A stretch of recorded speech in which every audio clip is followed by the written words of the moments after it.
We trust them with dangerous criminals to rehabilitate them before they're released back to where we live. But do Nevada prisons actually make inmates worse than when they got there? Tonight, in an exclusive interview, the new man in charge tells us the system is not working. News 3's John Trainer is live at the county jail with that conversation. Yeah, the issue is what happens when these men and women are back in Las Vegas neighborhoods. For thousands of them, their time behind bars will be spent alone in solitary. And the new man in charge of the prisons tells us that is jeopardizing public safety. For countless inmates, a sentence in prison will be spent here.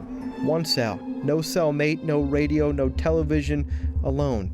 It has many names: segregation, seg, restrictive housing, solitary confinement.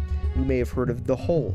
We say countless because until recently, the prison did not count how many inmates were inside those cells. We do know the mental damage isolation can do. That makes no sense to me. If the inmates are doing well, they're not a problem in population, there's no reason to put them in there. James Zarenda is the new man in charge of Nevada's prisons, giving us a rare and exclusive look behind the walls of High Desert Prison, home to 3,600 criminals locked up. It's one of the places he has been tasked with changing.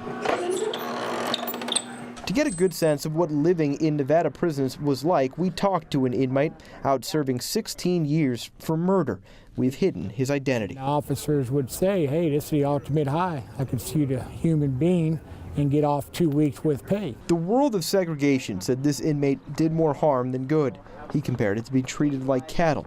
Programs for education and work training, he says, were only afforded to a select few, which meant when most get released, they fall back into trouble. You can only lock a person up for so long, and they're going to keep their insanity.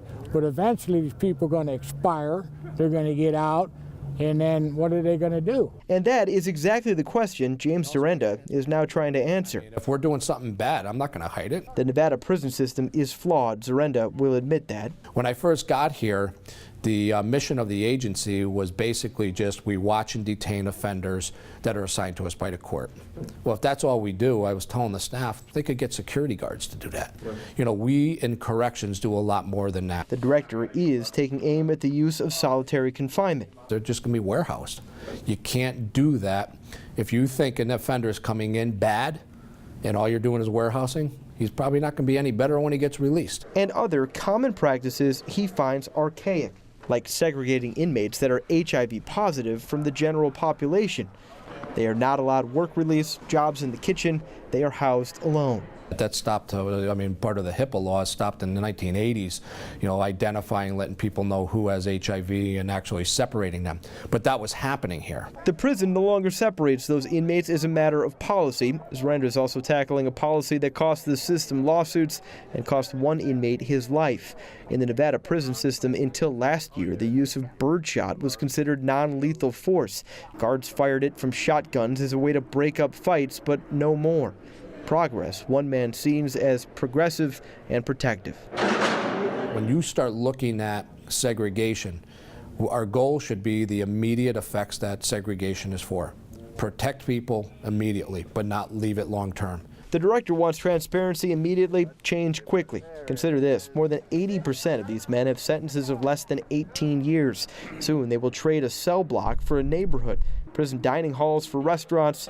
Zarenda wants to focus on what happens when an inmate leaves. Nevada, one of 5 states that will now open their doors to researchers from the Vera Institute, who will begin an 18-month look at segregation here. They're also introducing new programs for education and training with the hope of shining more light over prison walls. Now, those reforms, though, cost money. That is something Zarenda is asking the state to foot the bill for, and he will be doing that with the Board of Prison Directors. That happens this coming Tuesday. Full coverage of that on News 3. John Trainer, News 3. Guys. All right, John, thank you for that special report. Now to your